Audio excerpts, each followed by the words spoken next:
And right now, need to start with this. There is a controlled release at the Island Pond Dam in Stoddard that is causing the water to rise along places like Liberty Farm Road and Antrim.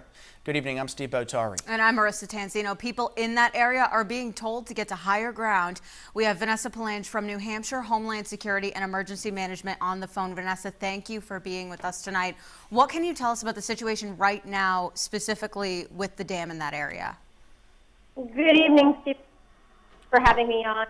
What I can say is at this time they are going to evacuate approximately 18 homes in that area and give people the chance to get out.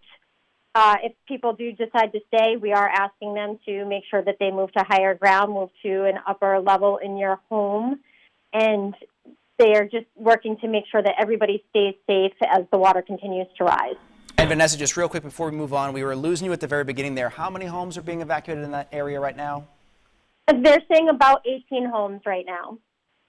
And we're also hearing of some issues in other areas, in other towns in this same area.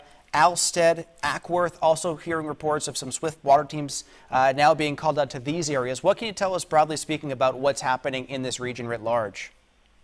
What we have probably within the Alstead and Ackworth that were not having many problems earlier today are starting to see more flooding.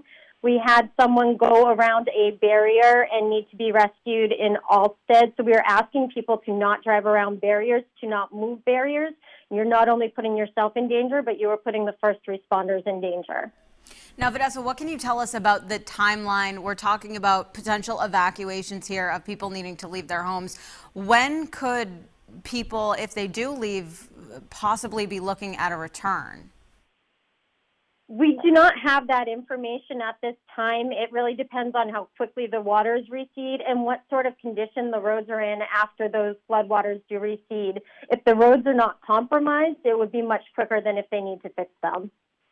One of the things emergency management's watching very closely is the situation with infrastructure, not just roads, but also the dams like we were talking about, Vanessa. So at this point, all the dams still seem structurally sound, and this controlled release was part of ensuring that is still the case. Is that correct?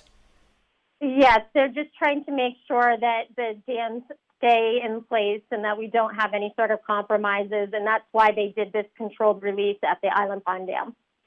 All right, Vanessa, thank you so much for joining us and for keeping us and our viewers updated. We appreciate it.